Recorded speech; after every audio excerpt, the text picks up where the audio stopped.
And after Russia, COVID, and the Biden cover-up, America's seasoned vets by now.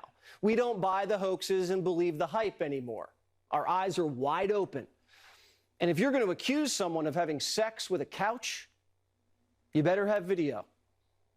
Yeah, they're actually saying stuff like that on Fox News, and yet they wonder why Trump is weird is now trending on Twitter.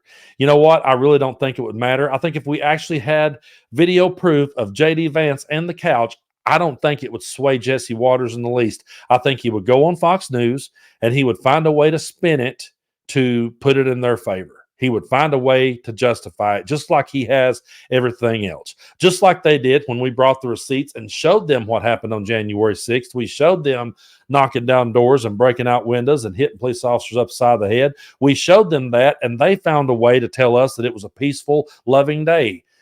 We have shown them countless clips of Trump saying and doing things, and it never actually matters to them. But they wonder why we call them weird. Now, I've said this in previous videos.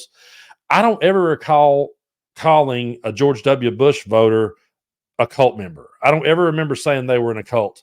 I don't ever remember saying that people that voted for John McCain was in a cult. I don't ever recall talking about people who voted for Mitt Romney and saying that they were in a cult. But folks, when you have behavior like a couple of these images I'm about to show you, when you have people go out to rallies and they wear diapers and they wear shirts that says real men wear diapers, I'm sorry, that's just weird. And they're throwing a fit right now over the opening of the Olympics, saying that it's sacrilege and it's blasphemy. And yet here they are. If this isn't worshiping a graven image, I don't know what is. And what is their obsession with wanting to make these blow-up dolls of Trump? I'm sorry, there's no way you can slice this, folks. It's just weird behavior. And when we sit and we hear Trump talk about the battery and the shark, it's weird. I mean, we're just calling it as it is. It's not us trying to divide people. It's us trying to wake a few people up and go, that's weird behavior. I don't see how that's got anything to do with Republican versus Democrat. I don't see how that's got anything to do with progressive versus liberal. Why are people normalizing that type of behavior, and why are they questioning us for calling it weird? And when we call out people like JD Vance for his weirdness and for the fact that he ain't from here, they get even more and more upset at us. But I love this clip right here of Andy Bashir, because he said JD Vance ain't from Appalachia. JD Vance took issue with that, and Andy's response is priceless. Take a look. But I don't have to tell you how phony he is. You know, when he responded to my first comment standing up for my people, he said it was weird that I attacked, and this is in his words, his quote, origin story. Batman has an origin story. Fictional characters have an origin story. Real people have childhoods. That's how contrived his story is. So let me be clear. JD Vance ain't from Kentucky. He ain't from Appalachia, and he ain't gonna be your vice president.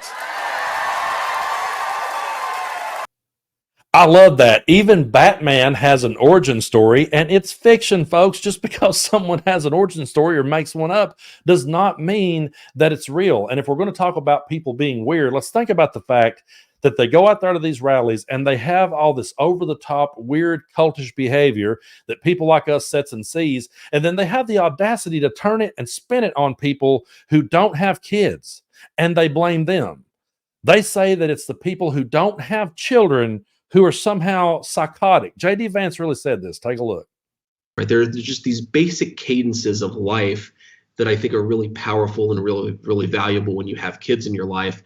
And the fact that so many people, especially in America's leadership class, just don't have that in their lives, you know, I worry that it makes people more sociopathic and ultimately our whole country a little bit less less mentally stable. And of course, you talk about going on Twitter.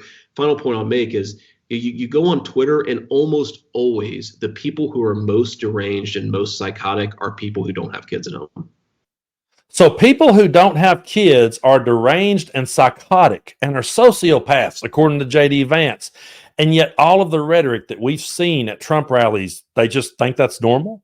They think all of that's okay. Folks, the level of cult of personality that Donald Trump has become has never before been seen in politics. I don't ever remember driving by a George W. Bush store, but there's one in Gatlinburg, Tennessee, not far from where I'm sitting. There's a whole store with all this ridiculous, over-the-top Jerry Springer-style merchandise, WWE-style merchandise that these people love to clamor to and wear as their personality, and none of that's weird. And if he wants to talk about sociopaths, well, it was a registered Republican who took a shot at Trump. So it's usually registered Republicans and people who buys into that type of theory. Every time you read the manifesto, who were they listening to? What kind of media were they consuming?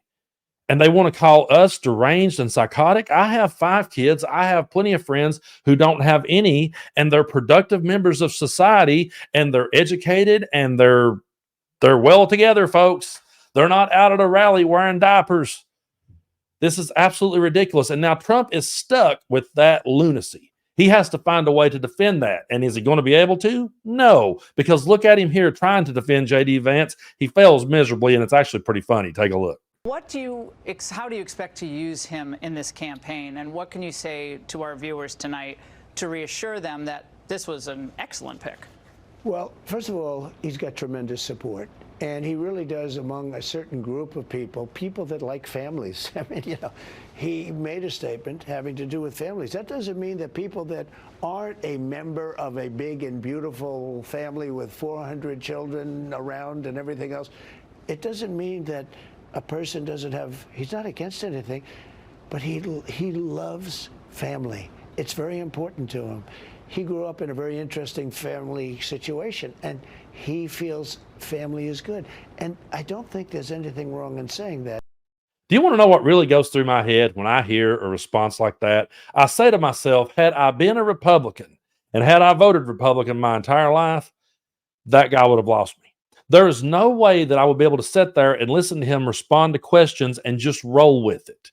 What in the hell was he even trying to say there? It makes absolutely no sense. He realizes he's backed in the corner. He realizes, oh no, I've dug myself into a hole with JD Vance, so let me just try to double down and say something, and hopefully they'll forget about it. That's how I hear that response. I hear that as a, let me try to dig myself out of a hole real quick. That's all I hear. But folks, when it comes to this type of weird behavior, we're going to keep calling it out as such. And I think it's important that we do, because this type of WWE rhetoric has infiltrated one of our major political parties in this country. And there are people in positions of power now who are entertaining that type of crowd. They do not mind energizing that type of base because they want to remain in power. People who makes decisions with our lives and our rights and our freedoms are entertaining that type of crowd. It's not like it's just at the WWE. Guess what? When the WWE comes near, I take my youngest boys. We love it. We go, we sit there, they come out, my kid sings along with the theme songs. They say all the catchphrases that WWE fans shouts at the matches because you're at the WWE. That's where you do that at. But you don't do that when it comes to politics. We were supposed to have 2 political parties. They were supposed to bring their ideas to the table. We were supposed to listen to them and say, who has the best idea here? But instead, what I'm seeing is I'm looking over at what used to be the Republican Party of my grandfathers, and I'm going, it's completely unrecognizable. They have a complete idiocracy style of show playing out right in front of us. It's weird. But those people are amped up and ready to vote. They're psyched up and ready to vote on issues that are going to affect all of us going forward. Donald Trump found a way to cash in on those kind of people. And yeah, if it was at a WWE event or a Jerry Springer show, it would just be funny. We would all just be sitting back laughing at how weird it is. But it's hard to laugh at the weirdness when you realize that those type of people and their votes is what stripped away the rights of our daughters. That's what did it. That type of rhetoric and behavior is why my daughter today does not have the same rights with her reproductive health that my mother had when she had me. That type of rhetoric is what caused it. So, you know, if you're still on the fence, can't figure out which way to go, I don't know if I should get behind Vice President Harris or not. I don't know about open convention, whatever you want to say. Argue it any way you want to argue it. But we are on the side with sanity. We are on the side with logic and reason and science and research and data, and they're over here in an alternate reality. You want to talk about alternative facts? The first time I ever heard that statement, I went, what? Alternative facts, they live in a world of alternative facts. They live in a world where their leader has to have full immunity because he's not capable of governing within the system. He has to be able to break every rule in the book or he don't know what he's doing. And they're amped up and ready to vote. That's why we have to be amped up and ready to vote like never before. And that's why we have to have a blowout come November. We have to move past this stupidity. I understand that the mainstream media loves it because it equals ratings. I get it. But are we really going to sacrifice our future and our freedoms for this type of WWE rating? Is that what's going to kill the American dream when it's all over? When they finally write all of this down, is it going to be, well, they just had to have their ratings.